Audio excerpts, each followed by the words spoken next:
Eh bien, bonjour à toutes et à tous, j'espère que vous allez tous et toutes bien. On se retrouve aujourd'hui pour parler du film Green Lantern, sorti en 2011. C'est réalisé par Martin Campbell, écrit par Greg Berlanti, Mark Gunker, je ne sais plus comment ça se prononce, et Michael Green, ainsi que Michael, ou Michel, je sais pas, Goldenberg. Alors, le film dure 1h54. Et alors j'avais déjà vu le film bien entendu, et le film ne m'avait pas déplu de ce que j'en avais lu, vu déjà de base. Après, enfin j'ai revu beaucoup plus de fois que certains autres films, notamment comme les Nolan. J'avais vu Green Lantern beaucoup plus que ça. Et en vrai, bah c'était comme dans mes souvenirs quand je l'ai revu pour cette vidéo, bien entendu. C'était pas si dégueulasse que ça. Il y a beaucoup de défauts hein, dans le film, on va pas se le cacher, mais c'était pas non plus voilà un film de merde comme on a pu voir enfin comme j'ai pu voir ces temps-ci dans les films DC Comics. Alors bon, il y a des choses qui ont été mal emmenées, je trouve. Notamment, il y a eu un mélange de trois personnages dans le même méchant du film. Voilà, bof. Mais on en reviendra plus tard. Alors, de quoi parle Green Lantern? Bah, tout simplement de l'origine story de Hal Jordan en tant que lanterne, même si je trouve que ça arrive très tard, le fait qu'il devienne vraiment un Green Lantern. Enfin, ça arrive peut-être au milieu du film où il a son costume, ou enfin, assez tard, je trouve. Il y a quand même de bonnes choses. Bah, après, alors. Pour ce qui est de Ryan Reynolds en Hal Jordan, il me dérange pas tant que ça en vrai, en Hal Jordan. Même si voilà, il surjoue un peu, je trouve qu'en Hal Jordan, il n'est pas si mal que ça. Bon, ça sera pas non plus le point positif du film, bien entendu. Mais je trouve qu'en tant que Hal Jordan, il est pas non plus si mal que fait que ça. Alors, toutefois, bon, on a aussi d'autres personnages, notamment Hector Hammond, Carol Ferris, mais c'est pas des personnages qui sont, je trouve. Alors, Carol Ferris, si, je trouve qu'elle est bien écrite, ça, y a pas de souci là-dessus. Mais Hector Hammond, dans le film, je trouve qu'il est assez mal fait. Notamment, ben voilà, son mélange de trois personnages. Enfin, son mélange de trois personnages, oui et non. C'est plus un mélange de deux personnages. Et un des personnages est mélangé avec deux personnages, bah, notamment Parallax, qui je trouve n'aurait pas dû être le méchant du film, mais qui est mélangé avec Krona, qui est justement le gardien qui est notamment à l'origine de la Blackest Night, surtout. Euh, je- Mélanger Parallax et ce gardien-là, je trouve que c'est pas du tout bien fait. Notamment, voilà, parce que du coup, ça. Parce que Parallax, c'est vraiment une entité, et puis les entités enfin, comment ça s'appelle, du spectre émotionnel ont chacun une apparence.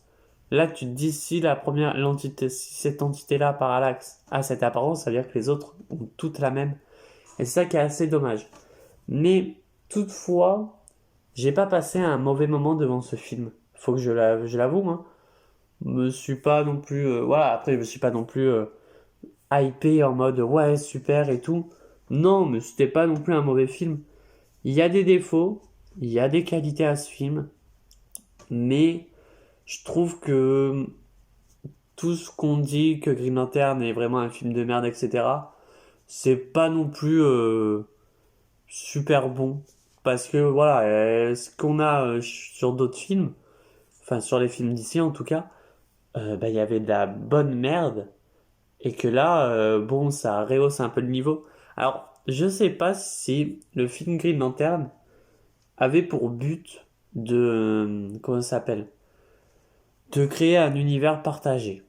Parce que j'ai l'impression, bah après, est-ce que c'était ça, j'en sais rien, mais j'ai cette impression que il y avait ce côté où il voulait après aller plus loin. Mais tu te dis que commencer un univers partagé avec Green Lantern, ouais, c'est un petit peu bof. Parce que surtout que dans le film, pour dire, c'est que à un moment donné, t'as alors t'as les aliens, je trouve que l'un, eh ben, ça sera encore un point positif, mais t'as, je pense, une énorme quantité d'aliens en tant que Green Lantern, et je trouve qu'ils sont pas si mal faits que ça. Alors oui, il y a de la CGI, il y a pas de souci, mais je trouve qu'ils sont pas non plus si mal faits que ça, les aliens. Enfin bref, on va passer, alors, je savais pas trop si j'allais commencer point négatif, point positif, mais étant donné que j'ai bien aimé le film, faut l'avouer, on va passer au point négatif du film. Alors, il sera pas non plus très haut dans le classement, hein, ce film, bien entendu, hein, vous vous en doutez. Mais on va passer au point négatif du film. Et les points négatifs, bah, je parlais des aliens. Alors, je vais y aller faire très vite, c'est que je trouve que ces aliens, même s'ils sont bien faits, il n'y a pas de souci là-dessus, hein, dans ce film, ils sont très bien faits, je trouve. Alors, peut-être on voit, voilà, avec le temps, on sait que enfin, le film vieillit de plus en plus. On sait, voilà, c'est moins en moins bien fait, je trouve. Mais il y a quand même ce côté où ils sont bien faits, même si là dans le film, eh ben, pourquoi ils apparaissent pas tant que ça? Enfin, tu vois, alors ok, il y a les budgets et tout, il y a pas de souci, mais par exemple Sinestro, c'est du maquillage. Donc Sinestro, il aurait pu apparaître beaucoup plus. J'aurais aimé voir que Sinestro et Hal Jordan, ils fassent équipe. Là, t'as vraiment ce côté où dès le début, euh, Hal Jordan et Sinestro, ils sont déjà en conflit. Alors que j'aurais aimé comme quoi Hal Jordan et Sinestro, au départ, ils ont ce côté où, bah, peut-être pas ami-ami, mais ce côté où Sinestro et Hal vont travailler vraiment en équipe jusqu'à presque devenir des frères d'armes. Et du coup, après, pourquoi pas, ok, en scène post-générique, tu fais comme quoi, bah, Sinestro devient un Yellow Lantern, ça, y a pas de souci là-dessus. Mais du coup, la trahison de Sinestro qui devient un Yellow Lantern à la fin, je la trouve pas si top que ça. Enfin, elle ne sert pas vraiment à grand-chose. Toutefois, encore un point négatif, le mélange de trois ennemis de Green Lantern. Alors, quand je dis Green Lantern, voilà, parce que Hector Hammond, je sais que c'est un ennemi de Hal Jordan, ça, y a pas de souci là-dessus. Mais toutefois, euh, le fait qu'il y ait Parallax, puis Chroma, je sais plus comment ça se prononce, bref, euh, qui sont mélangés, je trouve que c'est pas utile. Alors après, s'il y avait raison à ce qu'ils soient mélangés, il n'y a pas de souci là-dessus. Mais là, en fait, Parallax, c'est vraiment juste un gros nuage qui fait peur, quoi. Il y a aussi ce côté où dans le film, comment dire, dans le film, à un moment donné, t'as, bah, quand Parallax attaque la Terre. Alors, j'ai toujours pas compris pourquoi il attaquait la Terre. Alors, de ce que j'ai compris, mais peut-être que c'est pas ça. Et si c'est pas ça, bah, c'est pas ça. C'est parce que la Terre, il va finir par se nourrir de la Terre, de tous les habitants de la Terre, et du coup, ça va le rendre beaucoup plus fort pour détruire Oa. Mais du coup, je comprends pas parce que juste une petite poignée de Green Lantern, il a réussi à les défoncer, mais il n'arrive pas vraiment à défoncer toute une planète Oa en sachant que voilà, Parallax, c'est vraiment une grosse entité. Je comprends pas trop les motivations de Parallax en fait. Alors oui, il veut se venger, mais il y en a pas tant que ça en fait. Pourquoi il veut se venger? Pourquoi au pire des cas il va pas posséder un ennemi et voilà. Alors ok, il possède entre guillemets Hector Hammond, mais c'est pas non plus un ennemi hyper intéressant dans le film. Alors, on va revenir à Hector Hammond. Je le connais pas si bien que ça dans les comics. Alors, je crois que dans les comics, oui, il est amoureux de Carol Ferris et tout, etc. Mais là, on dirait plus c'est un gamin, quoi. Alors, peut-être que c'est un gosse, enfin un gosse. Euh, comment dire, il a plus peut-être la mentalité d'un gosse dans les comics. Et si c'est le cas, bah, je savais pas du tout. Mais là, j'ai vraiment cette sensation qu'on voit un gosse qui veut plaire à son père. Alors, oui, il n'y a pas de souci, tu peux faire ça. Mais vraiment, enfin, il apporte pas grand-chose au film. Voilà, je trouve qu'il n'y a pas grand-chose au film qu'il apporte. On a aussi, alors, ce côté où ben, on voit pas les aliens, comme je disais. J'aurais aimé qu'on en voie un peu plus des aliens que, voilà, on est, à un moment donné, les Green Lantern, pourquoi pas que Hal Jordan soit obligé de suivre, par exemple, je sais pas, Kilowog avec lui en mission ou Sinestro, et que justement, eh ben, on voit un peu plus de lanternes, ou soit des Green Lanterns, soit d'autres aliens, parce que je trouve que ça aurait emmené un peu plus de lore, et quitte à emmener, voilà, Sinestro sur une planète où Parallax vient de totalement raser, éradiquer les ennemis, pourquoi pas. Alors, il y a aussi ce côté où les gardiens, je trouve que ils sont un peu cléments sur le fait de créer un anneau jaune, quoi. Ils sont en mode, il n'y a pas de souci, on va créer un anneau jaune, quoi. Pour moi, ça aurait dû être Sinestro qui crée son anneau jaune, en mode, bon bah, je vais créer mon propre anneau parce que les gardiens, ils veulent pas m'écouter. Ça, il n'y a pas de souci là-dessus. Mais bon, là, c'est plus en mode, bon bah, on va créer notre anneau jaune pour affronter Parallax. Enfin, bof.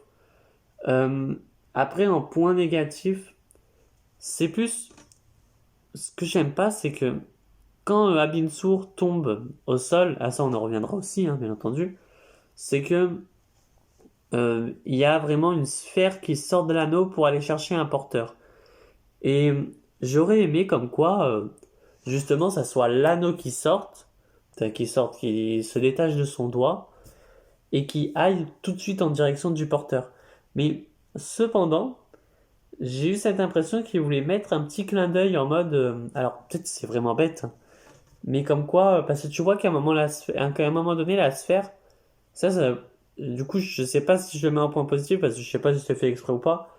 Elle allait commencer à partir d'un côté, et elle se remet à partir de l'autre. Et on sait comme quoi, dans les comics en tout cas, Guy Gardner aurait dû être le premier Green Lantern, sauf que il a été le troisième parce que bah, Hal Jordan était le plus près. Ensuite, la seconde fois, c'est que il était à l'hôpital, ou c'est l'inverse. La seconde fois, il était à l'hôpital, et du coup, c'est John Stewart qui a pris l'anneau, et la troisième fois que l'anneau est arrivé sur Terre, pour choisir un porteur, ça a été enfin lui. Je sais pas si c'était un clin d'œil, mais même il est mal fait, je trouve, parce que du coup, j'aurais aimé comme quoi l'anneau dise recherche d'un porteur, etc., et qu'on ait du coup ce côté où l'anneau dise par exemple, je sais pas, euh, deux porteurs trouvés sur Terre, voire même trois. Porteur le plus proche, Hal Jordan de la Terre, enfin un truc comme ça, tu vois. Et que du coup, l'anneau se mette à partir en direction de Hal Jordan, tout simplement. Et cependant, du coup, il n'y a pas ce côté où quand l'anneau choisit son porteur, il va dire Hal Jordan de la Terre, secteur 2814, vous avez été choisi. Non, c'est il l'emmène vers le porteur. Et Al Jordan, du coup, enfin l'ancien porteur, Al Jordan va voir Abin Sur, mais il a pas l'air choqué totalement. On rappelle que du coup, on est dans un univers où les aliens ne sont jamais apparus. Donc, il va falloir qu'il m'explique pourquoi il a pas tant peur que ça que l'alien apparaisse d'un coup d'un seul. Comment ça s'appelle? Il apparaisse comme ça, comme par magie, dans enfin qu'il apparaisse comme ça, qu'il n'y ait pas la NASA, qu'il n'y ait pas, voilà, il voit un alien, il en a pas si peur que ça. Il récupère l'anneau très facilement, je trouve. Enfin, il se pose pas de questions. Voilà. Et il y a aussi ce côté où, et ça, j'ai pas trop compris le comment et le ni le pourquoi. C'est, il arrive à trouver cet anneau. Enfin, il arrive à trouver le serment de l'anneau facilement. J'ai pas compris. Alors peut-être que je sais pas du tout comment ça a été fait. Alors est-ce que justement, quand parce à un moment donné, il tape la batterie et t'as la lumière de la lanterne qui s'allume. Est-ce que parce qu'à bout d'un moment, tu vois qu'il a les yeux blancs. Est-ce que lui entendait les voix du serment? Et du coup, c'est pour ça qu'il le récitait, j'en sais rien du tout. Mais bon, il est très mal fait. Alors, le costume en CGI aussi est très mal fait, je trouve. Parce que, en vrai, à un moment donné, tu le vois, Ryan Reynolds, que en caleçon. Donc, tu vois quand même qu'il est à pas non plus, c'est pas non plus une carrure d'Henri Cavill. Mais tu vois quand même qu'il est assez musclé et tout. Et dès qu'il porte le costume, t'as l'impression qu'il a minci des bras, minci des jambes. Mais c'est assez dégueulasse, quoi. Enfin bref, et un dernier point négatif, et on va passer au point positif, euh, c'est que, alors, la NASA, qui ne voit pas du tout, enfin, qui arrive, la NASA, alors, Abin Sur tombe le matin, ou l'après-midi, bref. L'anneau va chercher Al Jordan, il n'y a pas de souci, Al Jordan se fait récupérer, mais il n'y a pas de souci. Et puis d'un coup, tu as ce côté où Al Jordan, il arrive de nuit prendre l'anneau, mais les hélicos de la NASA, etc., Zone 51 et tout, là, dans ce film, ça n'existe pas. Parce qu'ils ne vont pas arriver chercher. Ils vont pas aller chercher, notamment, Al qui est en train de. Pas de mourir, mais. Enfin, Abin Sur. Abin Sur qui est tombé avec un énorme vaisseau, ils vont pas le chercher. Voilà, ils viennent le chercher que à la fin, tu vois, quand Al Jordan a récupéré l'anneau. Et toutefois, t'as aussi ce côté où son pote à Al Jordan, je sais plus qui c'est, mais enfin, il est joué par Taika Waititi. Euh, ben, ils ont pas si peur que ça d'un alien, quoi. Ils s'en battent les reins. Et ça, c'est assez dommage, quoi. On va passer au point, parce que j'aurais aimé comme quoi, voilà, il y ait quand même ce côté où ils aient peur des aliens. Non, là, c'est en mode normal. Il y a des aliens, c'est pas grave. On va passer au point positif du film. Et en point positif, alors, il y en a quelques-uns. Notamment, bah, les idées du film sont bien emmenées. Il n'y a pas de souci là-dessus, même si voilà, c'est mal fait, comme je disais dans les points positifs négatifs. Mais il y a des idées dans ce film, mais elles sont très mal emmenées, je trouve. C'est l'un des défauts du film, c'est que les idées mises en place, ben, elles sont pas si bien que ça, en sachant que voilà, du coup, ben, elles sont mal mises.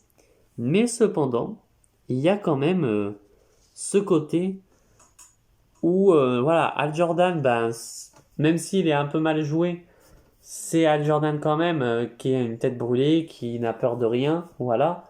On a l'origin story de Al Jordan, voilà, il n'y a pas de souci là-dessus, ce que je trouve assez cool.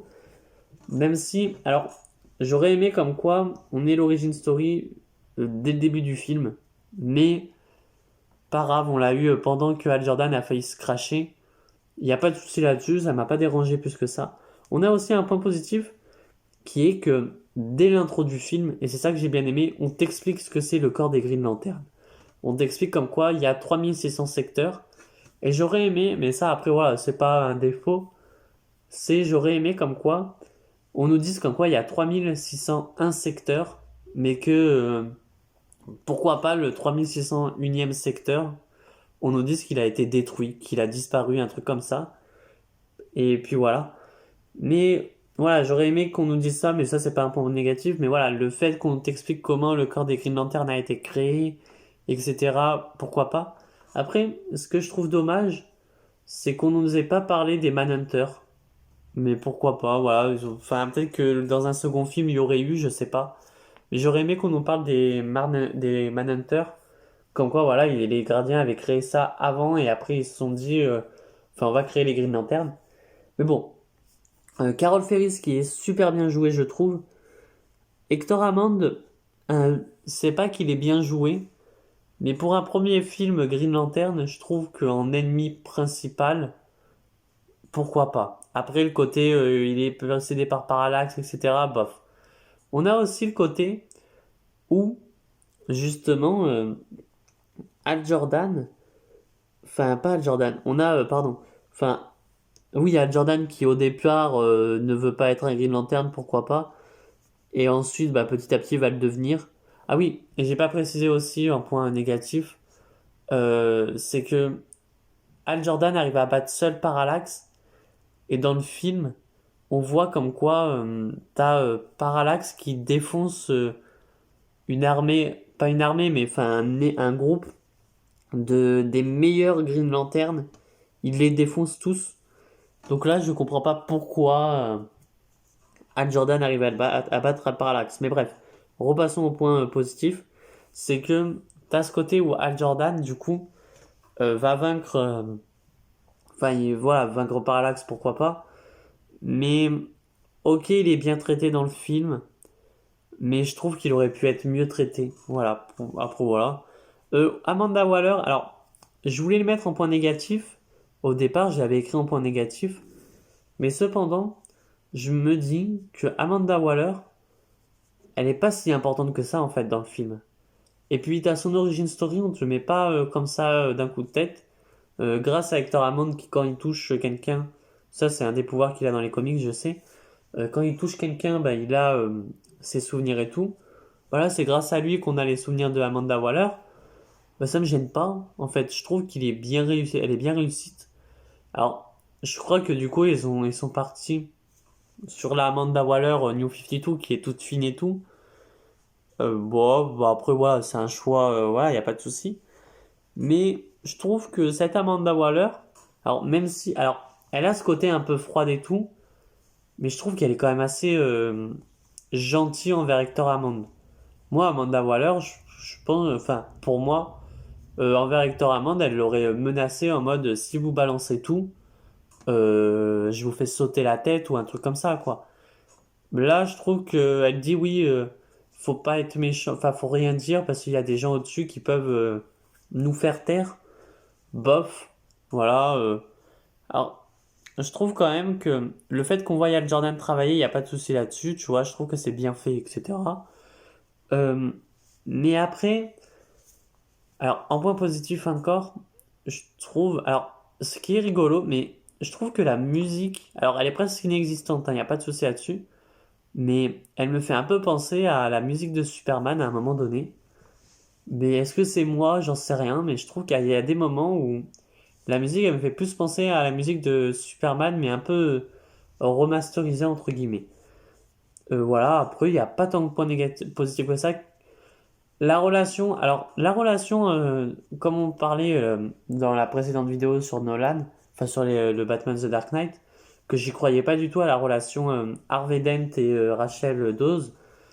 Là, la relation Carol Ferris à Jordan, j'y crois totalement. Je sais pas vous, mais je trouve qu'elle est assez bien faite dans l'ensemble et je trouve qu'il n'y a pas vraiment de défaut. On a aussi ce côté où à Jordan, il va être avec sa famille, enfin dès le début du film, et dans les comics, on sait comme quoi, voilà, Al Jordan, il n'est pas non plus si, comment ça s'appelle?